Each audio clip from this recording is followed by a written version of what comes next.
kahit na hindi nga pro Duterte, magsisentimiento Eh bakit isusuko yung former President of the Republic of the Philippines, which is an independent country, a sovereign country, sa isang kangaroo court na ICC, na alam naman natin walang nakukonvict dyan na allies ng mga Westerners. Ang nakukonvict lang dyan yung mga kalaban ng Western countries, kangaroo court yan. Bakit mo isusuko dyan ang isang Pilipino?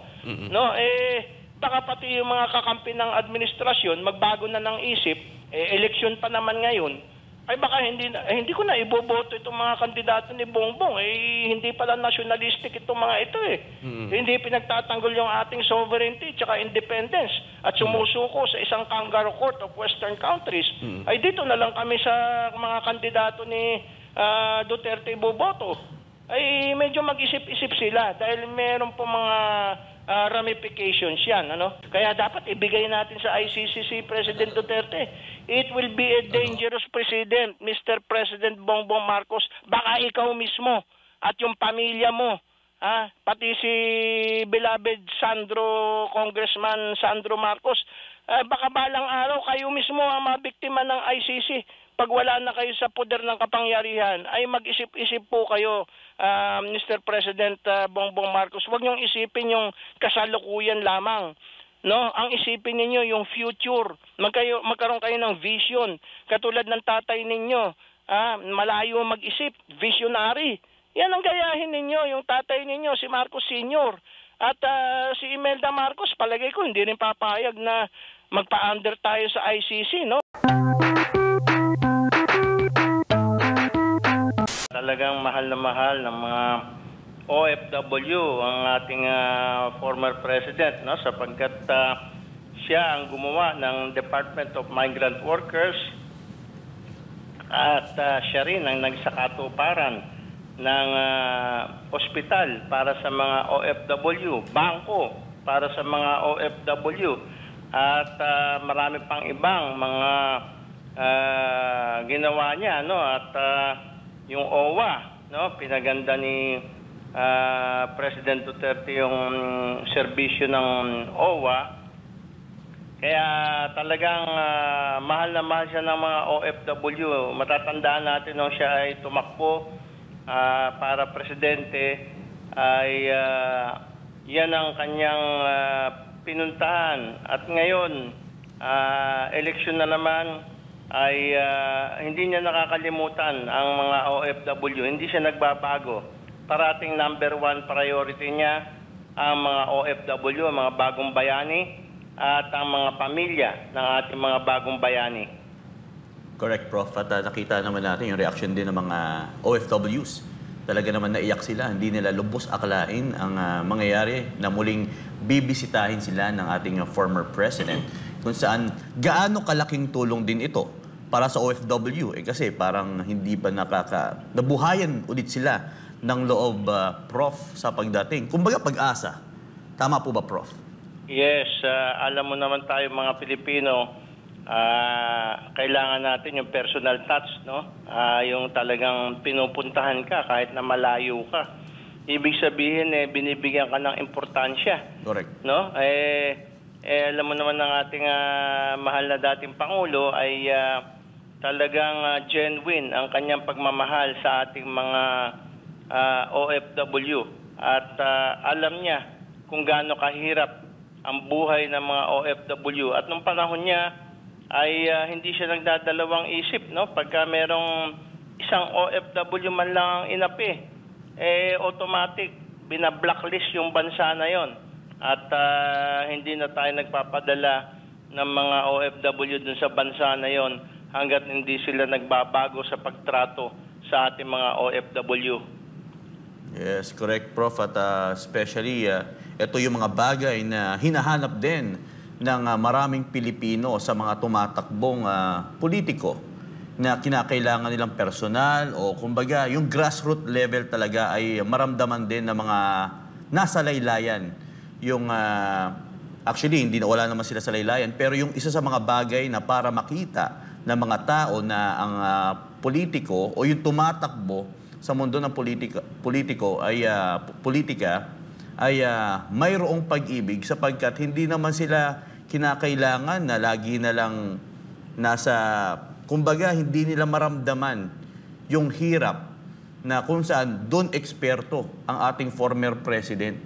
Yung mga pinagkaiba ng iilan sa ating mga politicians. Ano pong masasabi niyo, Prof, na or gaano kaimportante sa isang tumatakbo na marunong silang makaramdam kung gaano kahirap yung totoong hirap ng isang Pilipino? Well, yan ang pinaka-importante, no? Kasi kailangan natin ng tinatawag na personal touch, kailangan natin ng simpatya, no? Lalo na kung mahirap ang ating trabaho. Halimbawa, domestic helper ka sa Hong Kong o sa Saudi Arabia o sa Kuwait, no? Mahirap po 'yan, hindi ho 'yan biro-biro kasi kadalasan hindi lang naman domestic helper ang trabaho niyan. Yan nagtuturo ng English, mathematics, social studies doon sa anak ng kanyang amo, no? So talagang mahirap kasi hindi lamang siya domestic helper na naglilinis ng bahay o nagluluto o naglalaba. May kasama pang pagiging teacher, no? At yan damang-dama kasi ni President Duterte. Alam mo kasi si President Duterte, may kasabihan kasi tayo na pag ikaw recto boy, ikaw makamasa, no? Yan nag-aaral sa San Beda, no? Sa malapit sa recto, diyan sa Menjola. Kaya yan makamasa, no? Kasi sa recto may iba't ibang klaseng tao diyan. Siyempre mga taga San Beda mayayaman yan, ano? Si President Duterte anak ng gobernador yan, ano? Tsaka yung nanay niya may Chinese blood, so may kaya yan. Hindi ka naman makapag-aral San Beda kung hindi ka mayaman, ano? Pero yung mga taga San Beda na yan, bagamat mayayaman sila, nakikihalubilo sila doon sa mga taga-Recto, mga taga-Sampaloc, taga-Quiapo, na medyo kapos sa buhay. Kaya yung mga taga-San Beda, yan, si President Duterte, marunong yan makibagay sa mga mahihirap. At alam niya yung nararanasan ng mga mahihirap. Kaya makita mo, pagka inaapi yung mga kababayan natin sa abroad, inaaway niya. Hindi siya takot. Kahit ng mga hari, mga Arabo yan, hindi siya natatakot, ano? Dahil lang lagi niyang sinasabi, ako, presidente ng Pilipinas, pantay-pantay lang tayo. Kayo, hari kayo ng mga Arabo. Ako naman, presidente ng Pilipinas, binoto.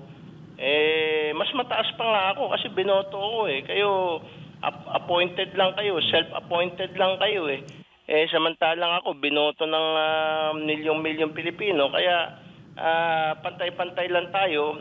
Pasensya na kayo kung aking ipagtatanggol yung aking mga kababayan na naaapi dyan sa bayan ninyo. At yan naman ay na-appreciate ng mga hari ng mga Arab countries kasi alam mo naman yung mga Arabo, pagka ikaw matapang, pinagtatanggol mo yung mga kababayan mo, mas lalo ka nilang nirerespeto. No? Hindi sila nagagalit, mas nirerespeto nila yung mga matatapang na Pangulo. Kaya si President Duterte, respetado yan ng mga Arab leaders.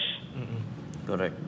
At bago ko bitawan kasi yung naganap sa Hong Kong, isa sa kumakalat sa iba't ibang media outfit, ang dahilan daw ng pagtungo ni former President ay patungkol po sa kanyang arrest warrant ng ICC. Ano po masasabi niyo dito, Prof?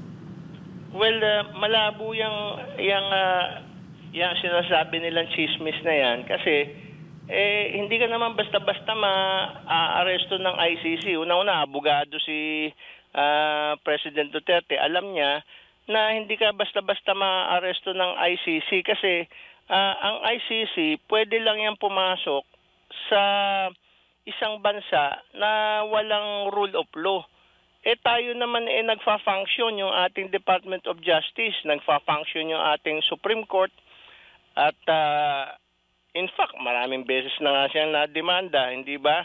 Pantay-pantay kasi dito sa Pilipinas, no? Kasi demokrasya tayo, Kahit na presidente ka, former president ka, pwede kang mademanda. Natatandaan ko nung panahon ni President Noynoy Aquino, si Homobono Adasa, dinemanda niya.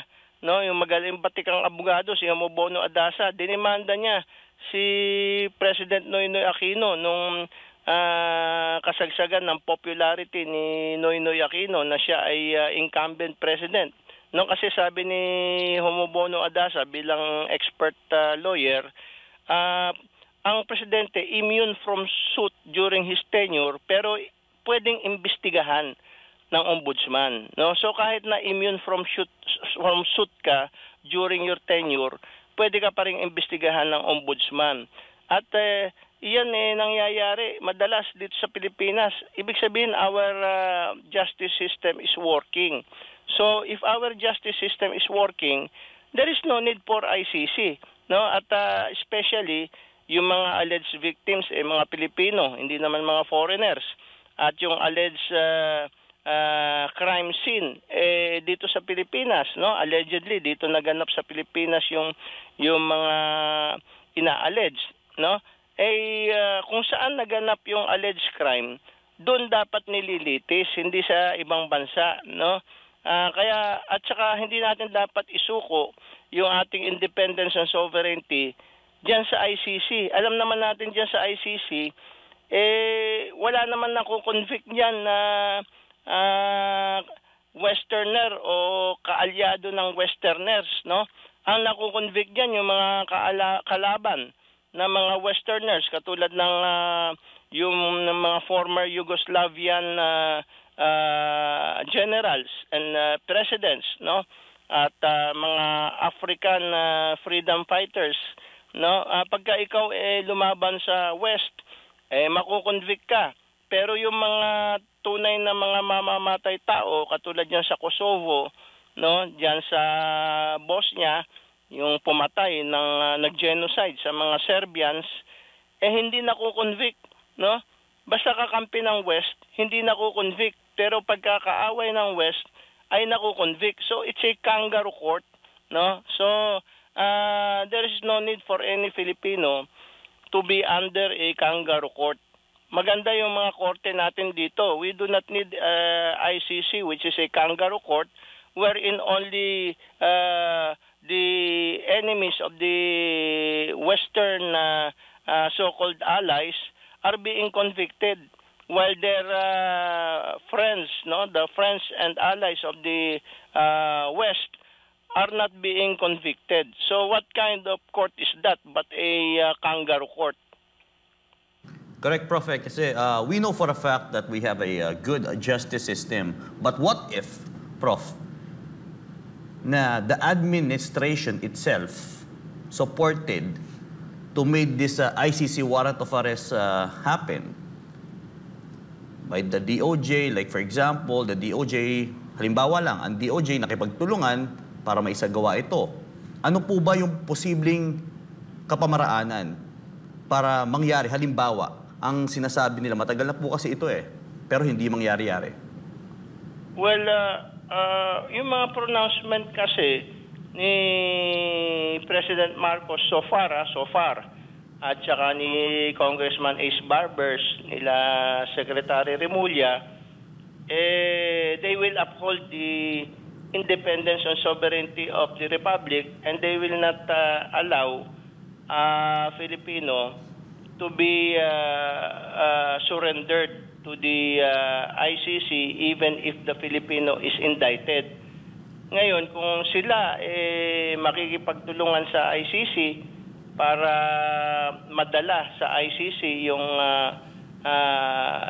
katawan, yung corpus, no, nung accused doon sa ICC, ay delikadong president po yan, no? Kasi unang-una presidente yan ang pinakamataas na opisyal ng ating bansa, no? Si President Duterte, he was once our president. Kung yan magagawa sa isang dating presidente, what more sa ordinary Filipino? At ano mangyayari kay President Marcos, Bongbong Marcos, kung wala na siya sa pwesto? baka siya rin ay madala sa ICC at makulong sa ICC. Sana maalala ni President Marcos Jr. yung ginawa ng mga Westerners sa pagpapabagsak sa kanyang tatay at pagpapahiya sa kanyang tatay. Nilagay sa Guinness Book of World Record na the biggest thief, the biggest robber of them all. Mga Westerners ang may pakana niyang ICC na yan, pero sila mismo ay hindi nagme-member dyan, no? Yung Amerika, pre-pressure ang Pilipinas na mag-member dyan, pero yung Amerika mismo hindi nagme-member dyan, ano? Parang sa International Law of the Sea, sa UNCLOS, pre-pressure tayo ng Amerika na mag-member ng UNCLOS, pero yung Amerika mismo hindi nag-member ng UNCLOS. So, double standard of justice, no? Walang kapag-asa ang sinumang hindi kursunada ng Western countries, no, hindi ka kaalyado ng Western countries, wala kang pag-asa na diyan sa ICC. Sigurado makukonvict ka diyan. Pero kung ikaw nag-conduct ng genocide, pero kakampi ka ng Western countries, katulad nga yung mga Bosnian Muslim genociders at saka yung mga Kosovo genociders na mga Serbians, no? Pinagpapapatay nila yung mga Serbians at saka yung mga Christians. Pag ikaw talagang nag-conduct ng genocide pero kakampi ka ng Western countries, hindi ka makukonvict yan. Pero kahit na walang ebidensya, meron mga na-convict yan, napakarami na-convict yan, hearsay evidence lang, no? Kasi po, narinig ko po doon sa balita na ganyan-ganito daw itong taong ito Sa balita lang, hearsay. Abay, convicted, no? Kaya yung isang Yugoslavian, imbis na ma-convict siya sa kangaroo court ng ICC, uminom siya ng lason, nagpakamatay siya. Habang nagsasalita siya, nakapagpuslit pala siya ng lason, ininom niya yung lason at sinabi niya, I do not recognize this kangaroo court. I would rather die than be convicted while I'm innocent. The Lord knows I'm innocent. The entire world knows that I am innocent. So I would rather drink this poison and die than be convicted by this kangaroo court. Yan ang sinabi ng isang Yugoslavian leader, no? Sir, magandang umaga, si Almar po ito. Sir, noon ayaw ng DOJ na pumasok dito ang ICC dahil nga maganda naman ang ating, tama naman sila, maganda yung gumagana ng maayos sa ating justice system. Pero ngayon ay tila atat na atat sila na makapasok dito ang ICC. Sa tingin nyo, sir, may kredibilidad pa ba ang DOJ at maging ang Marcos admin patungkol dito sa issue na to, Prof?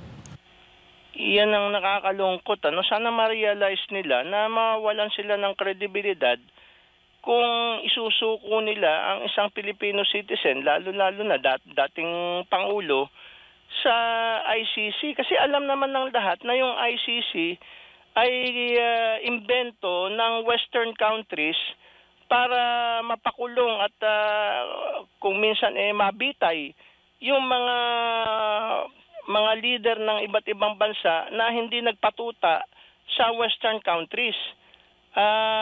Masisira ang kredibilidad ng ating DOJ, ng ating Malacanang, Office of the President, at iba pa, kung isusuko nila ang isang Filipino citizen sa ICC. Dahil it will be an admission that the justice system in the Philippines is not working. They themselves will be admitting that in their act, no? Actions speak louder than words, and the entire international community will see that the justice system in the Philippines is not working, no? Sa bagay, may mga instances talaga na ganyan. Sa barangay level pa lang, merong akong kilala na 17 years old, kinursunada ng barangay captain, no? Ginawa ng maling mga bintang at kawawa, no? Tapos nagdemanda ng child abuse yung 17 years old, dinismiss ng fiscal, no? So maraming mga injustices na nangyayari sa ating bansa, pero mas malaking injustice ang nangyayari sa ICC. Sabi ko nga, it's a kangaroo court. Wala namang nakukonvict dyan na kakampi ng mga Western countries. Ang nakukonvict dyan, panay kalaban ng Western countries. And we know that President Duterte is not exactly a darling of the Western countries kasi kinalaban niya yung mga yan at nakapag-establish siya ng closer relations with Russia, with China, and in fact, he delayed the establishment of additional EDCA bases in the Philippines at kini-question niya yung constitutionality ng EDCA at saka Visiting Forces Agreement. Sinasabi niya na maaaring unconstitutional ito.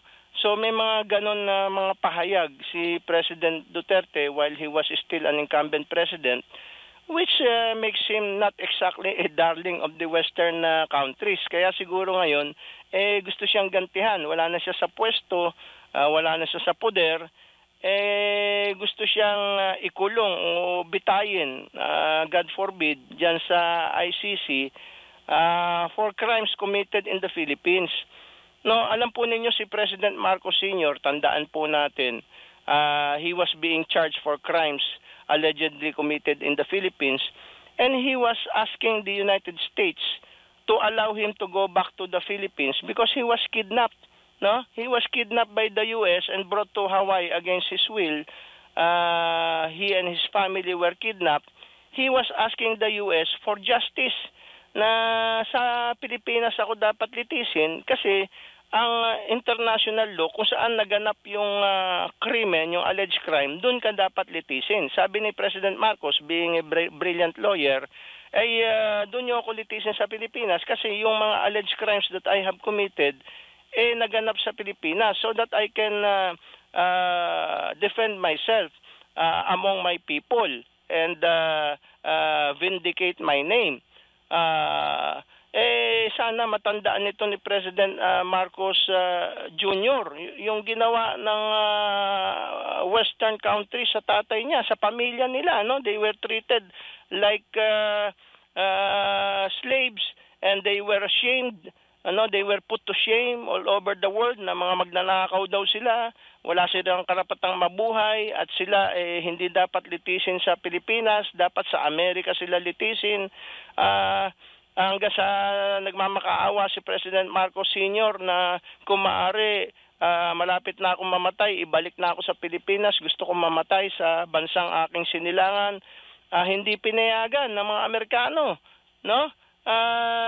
So sana ma-realize ito ni President Marcos Jr.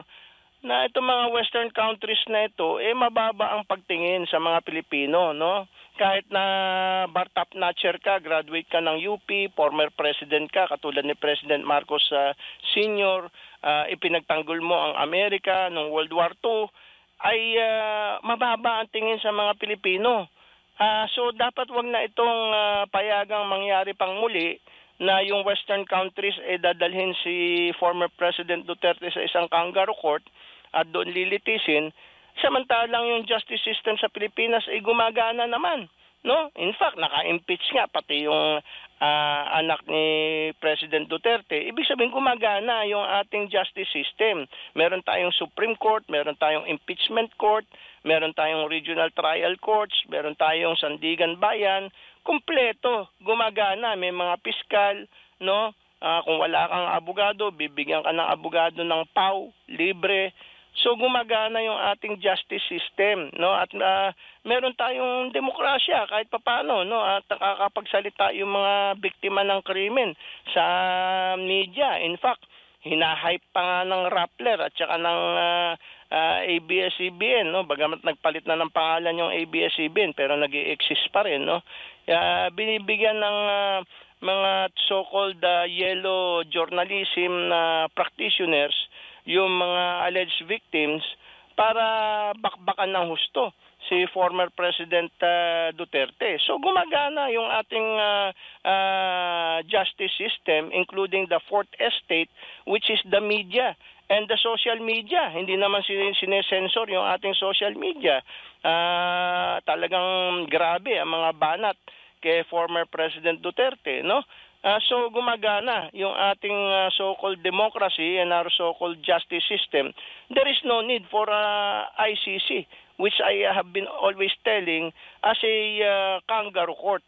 Wala siguradong convicted yan si President Duterte if they will surrender President Duterte to the ICC.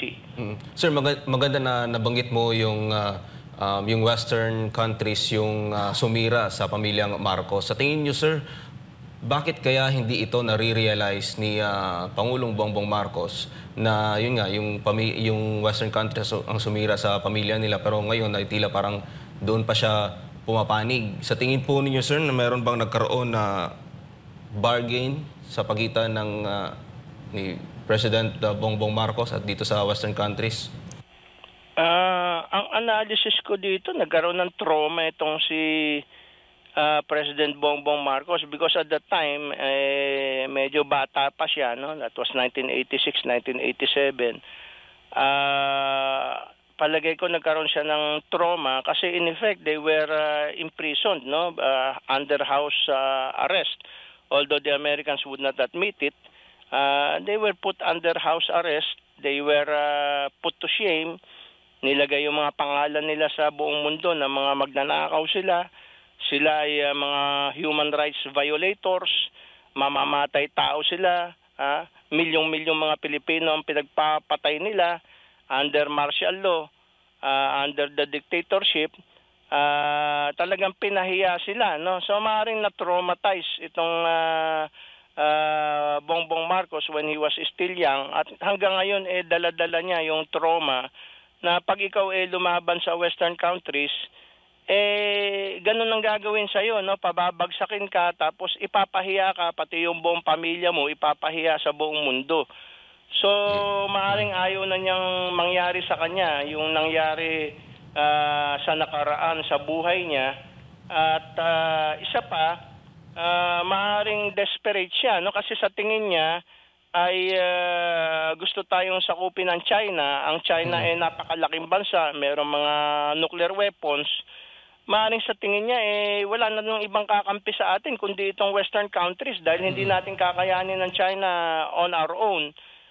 So, lahat ng gusto ng Western countries binibigay niya in exchange for security guarantees na pag tayo nilusob ng China, tutulungan tayo ng mga Western countries. No?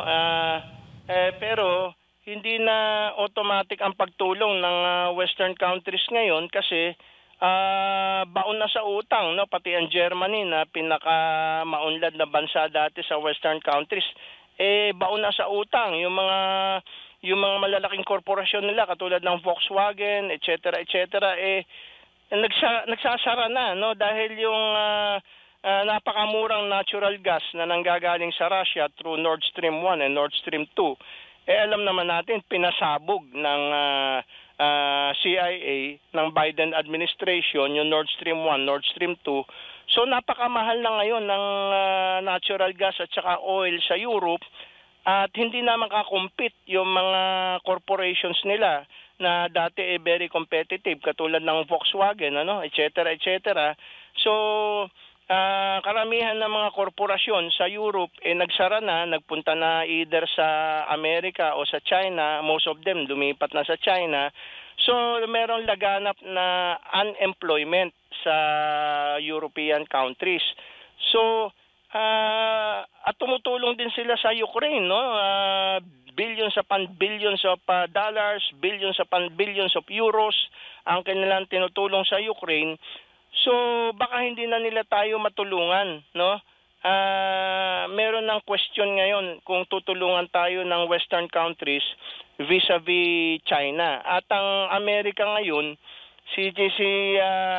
ang pangalan to si President Trump, dati very much anti-China yan. Pero ngayon, parang lumalambot siya sa China at gusto niyang makipag-usap, gusto niyang mawala ang lahat ng mga nuclear weapons sa buong mundo. Nakikipagkaibigan siya sa China to eliminate nuclear weapons all over the world. Pati sa Russia, nakikipagbati siya. mukhang ayaw ni Trump ng gera. So, dapat tayo, we must take the cue from the Western countries themselves and from America itself. At medyo bawas-bawasan natin yung ating rhetoric against China. No? Kasi baka mamaya mapiko ng China, hindi tayo tulungan ng Amerika at saka ng Western countries. We will be left on our own. Ang laki-laki na ng gastos nila sa Ukraine at bagsak na ang kanilang ekonomiya, kaya pa ba nila tayong tulungan? Sir, nabanggit mo kanina na na-traumatize nga itong si Marcos Jr. sa kanilang sa kahihiyan na natanggap nila nung nakaraan na yung tatay niya ang namuno dito sa ating bansa. Hindi ba parang ganun din yung nangyari ngayon, sir, na parang napapahiya din tayo? Imbis na ito yung magandang panahon para maibalik o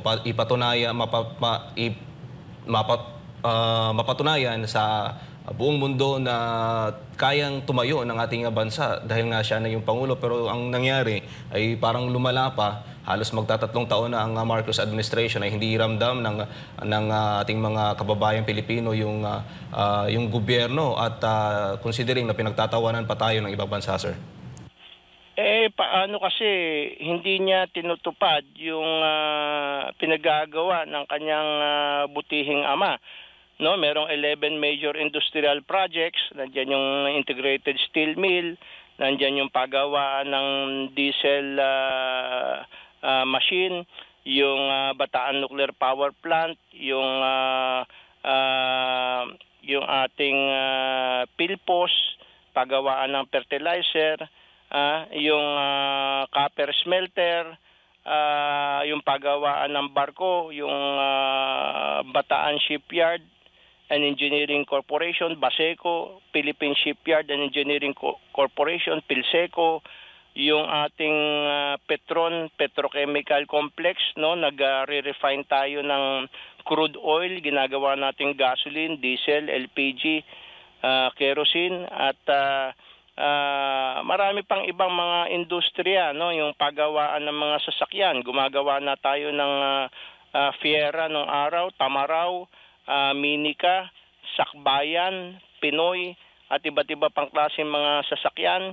At meron tayong self-reliance defense program. Gumagawa tayo ng sarili nating eroplano, yung Islander aircraft, sarili nating helicopter, B-105, sarili nating mga mortars, 81mm, 61mm, sarili nating Armalite at bala ng Armalite at iba't iba pa, no?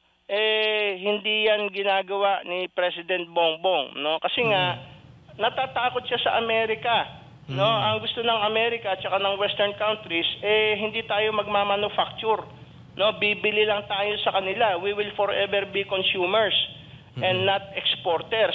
Ang ini-export natin tao, hindi produkto. So, maaaring dahil nga sa trauma niya, nagiging sunod-sunuran siya sa lahat ng utos ng mga Western countries. At dahil diyan pinagtatawanan ng Pilipinas sa buong mundo. Pakumbakya lang, hindi tayo makagawa. Imported, no? Bigas. Imported. Samantala ng panahon ng tatay niya, nag-e-export tayo ng bigas.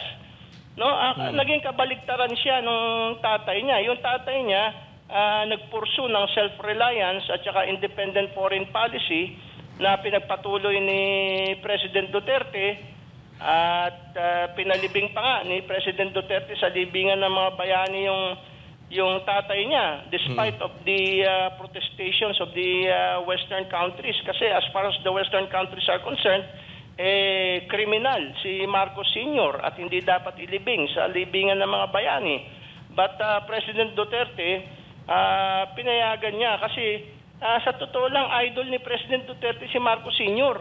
At yun nga yung ginagawa ni President Duterte, yung independent foreign policy, no? Pinagpapatuloy niya. Kaya nagalit din yung mga Western countries kay President Duterte kasi he was trying to be another Marcos Sr. So, ngayon, gusto nilang ipahiya si President Duterte sa ICC, ipahiya ang Pilipinas, palalabasin na hindi nagwo-work yung ating justice system.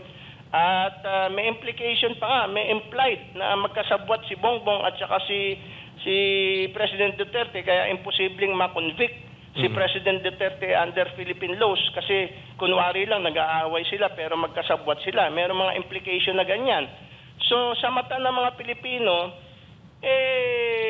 mapapahiya si President Bongbong kung isusuko niya si President Duterte sa ICC kasi lalabas na wala siyang gulugod at pag siya ay hindi na presidente, ganyan din ang gagawin ng ICC sa kanya at sa kanyang pamilya. Hindi ba niya naiisip yan?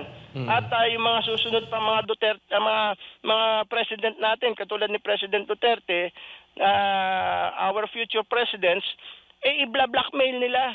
No? Halimbawa, ididemanda ka namin sa ICC pag hindi mo ibigay sa amin itong mga natural resources ng Pilipinas.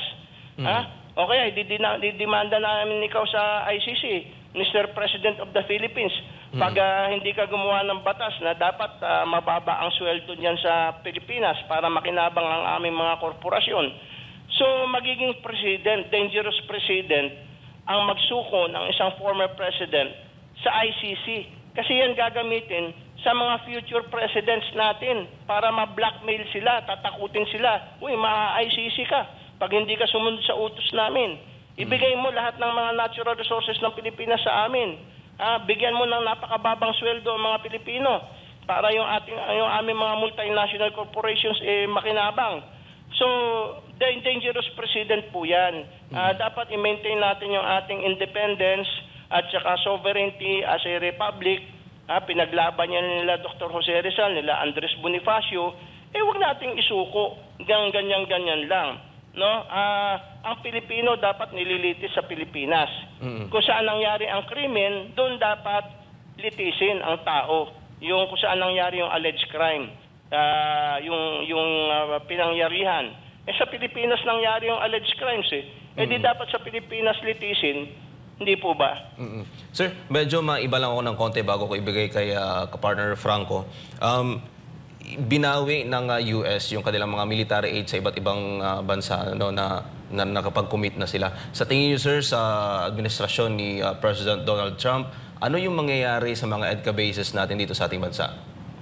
Well, yan nga, no? Kaya nga nakikipagkaibigan ng husto si President Bongbong Marcos sa Amerika at sa Western countries ay para hindi nila alisin yung kanilang mga puwersa at yung kanilang alyansa sa Pilipinas. No, kasi isa 'yan sa mga consideration na nate-threaten kasi ang Marcos administration sa China, no? Lalo na merong bagong issue na naman na statement ang China na ang Palawan daw properly belongs to China. At parang balak pa nilang bawiin yung Palawan. Napakayaman po sa langis ng Palawan at natural gas. So, nate-threaten yung Marcos administration. So, talagang nakikipagkaibigan ng todo-todo sa Amerika at saka sa Western countries. Kasi on our own, dahil nga hindi tayo nagko-conduct ng Self-Reliance Defense Program, hindi katulad ng panahon ni Marcos Sr., meron na tayong bongbong missiles, no? Kapangalan pa ng ating Pangulo ngayon, bongbong missiles. Kasi ang labanan ngayon, missiles na at saka mga drones. Nakita ninyo sa Ukraine, missiles at saka drones na ang labanan, no?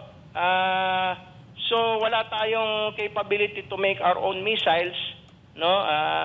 Binasura natin yung bongbong missiles, binasura natin yung Self-Reliance Defense Program, import na lang tayo ng import, baon na tayo sa utang sa kaka-import natin. Wala tayong kapag-pag-asa para tayong Ukraine na darating sa punto na ipamimigay na yung ating natural resources sa Western countries para lang ipagtanggol nila tayo laban sa China, which is wrong. We should be the ones that should be making our own weapons. At para magkaroon tayo ng defense industry, para magkaroon ng trabaho ang mga Pilipino dito sa Pilipinas. Hindi na kinakailangan mag-abroad para lang magkaroon ng trabaho. Pag meron tayong sarili nating defense industry na preferably owned by the government, hindi private, kasi pag private, magiging negosyo yan, ano? Government-owned defense industry, we will be able to provide jobs here in the Philippines and our Filipinos will no longer have to go abroad just to earn a living. At hindi na nila kailangan maging domestic helper, maging factory worker na sila sa ating defense industry dito sa Pilipinas, at makakapiling pa nila ang kanilang mga pamilya. Hindi sila malalayo sa kanilang pamilya. Mawawala yung social cost of migration. So, yan pinagsasabi ni President Duterte nung araw yan, kaya lang 6 years lang yung kanyang term, hindi niya nabigyan ng katuparan. Pero ngayon, si President Marcos Jr., sana ipagpatuloy niya yung pangarap ni President Duterte na magkaroon tayo ng self-reliance defense program at yung ginawa ng kanyang ama mismo na meron tayong self-reliance defense program, meron ang bongbong missiles.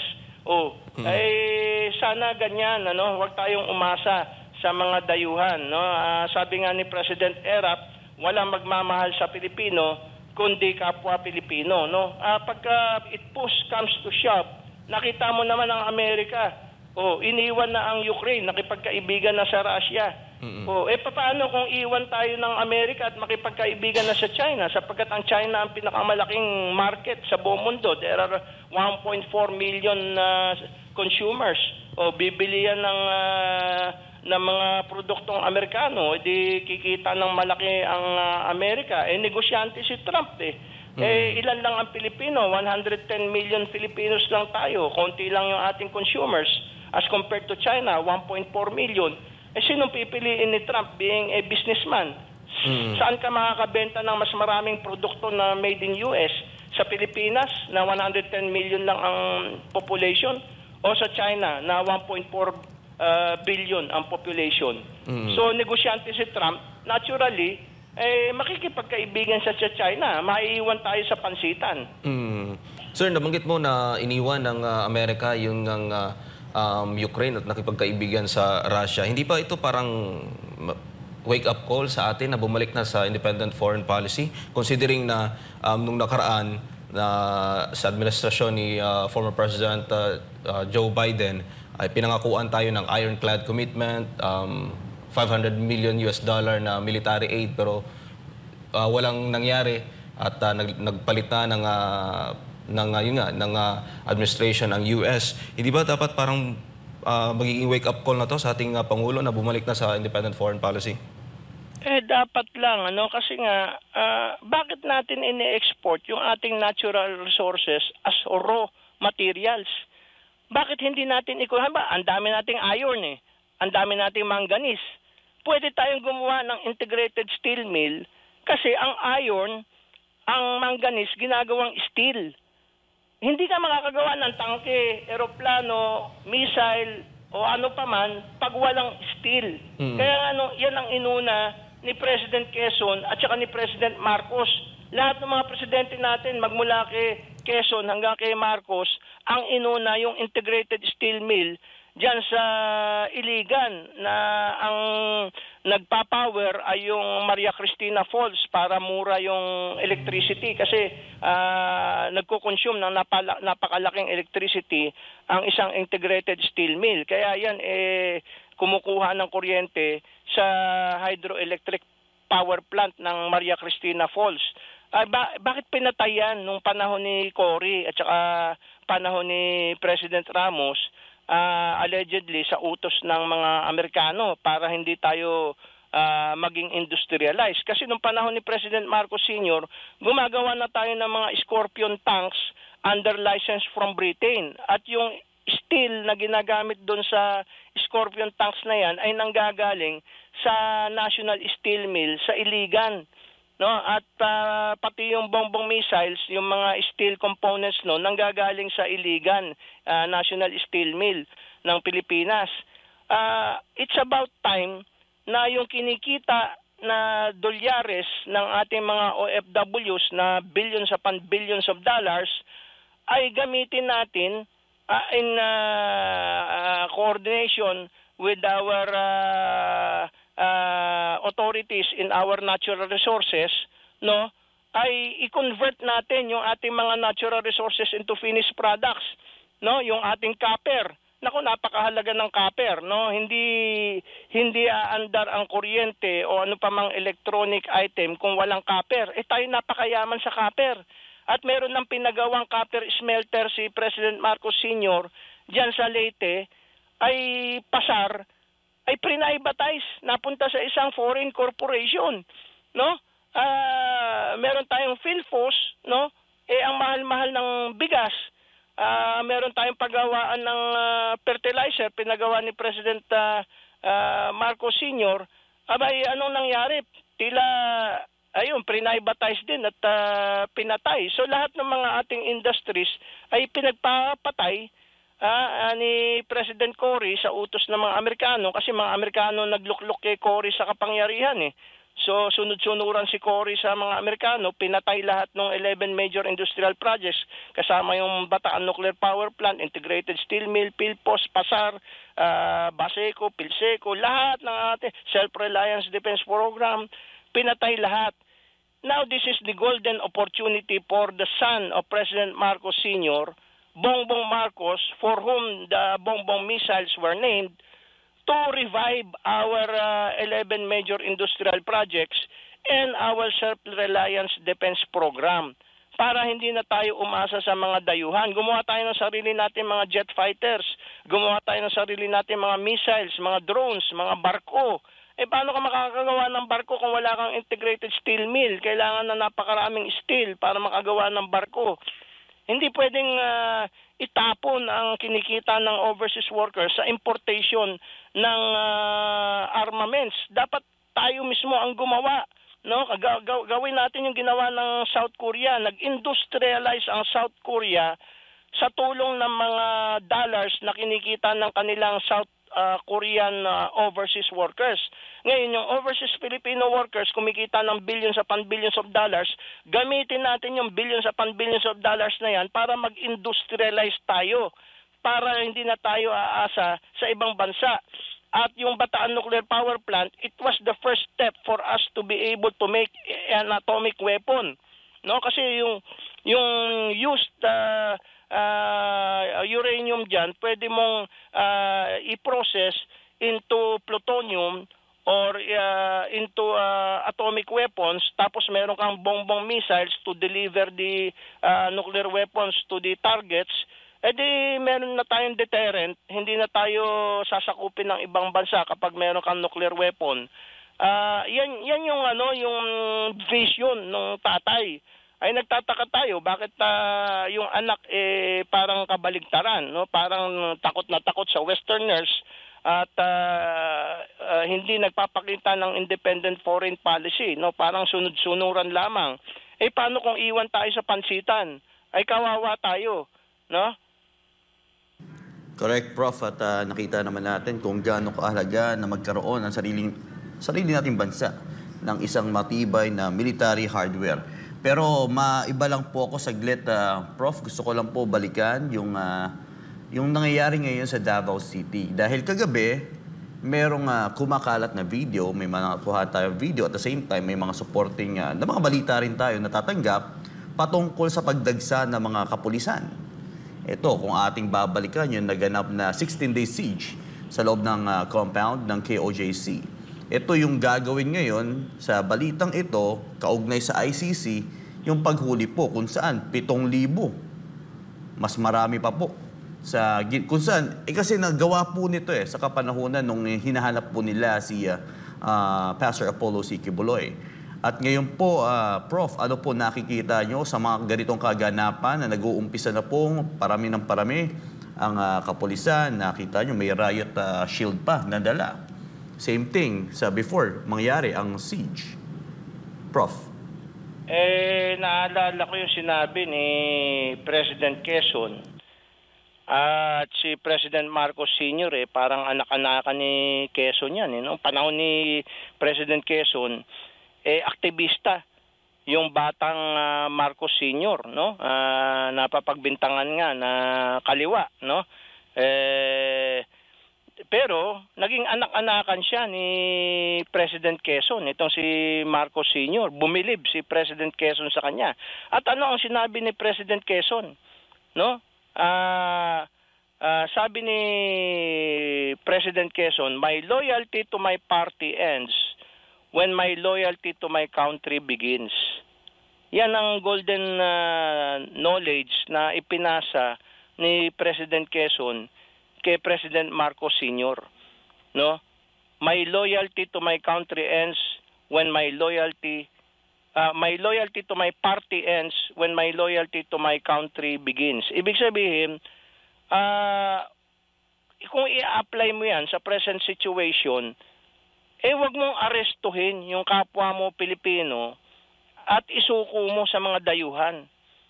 No, bagamat magkaiba ang inyong partido, no, ikaw Partido Federal at kaalyado mo yung Lakas NUCD, kaalyado mo yung Nacionalista Party, and to some extent parang kaalyado din yung Liberal Party, ano? At kalaban ninyo yung PDP laban ni President Duterte, we must transcend party politics when the national interest is already in question, no? When the national interest is already involved, the national interest must prevail. Hindi yung present people lang ang ating iniisip, kundi pati yung future presidents, future Filipinos. Kasi pag tayo'y sumuko sa ICC, magiging president na yan. Kahit sinong presidente, kahit sinong Pilipino, pwede nang isuko sa ICC. At yan nga sabi ko, pagmumulan na maaaring ma-blackmail ang ating mga future presidents, senators, congressmen, na pag hindi kayo gumawa ng ganitong batas na ibibigay ninyo lahat ng natural resources ng Pilipinas sa amin, i-ICC namin kayo. Magiging dangerous president yan. At magiging banana republic tayo. No, matutulad tayo sa banana republics, no, na walang nagfa-function na ang tingin ng buong mundo.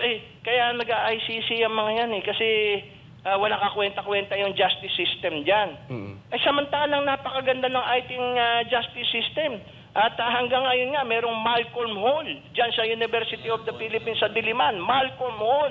Mismong si Justice Malcolm, ang nagtatag ng ating justice system. At saka si Apolinario Mabini, yung mga magagaling na abogado natin noong araw.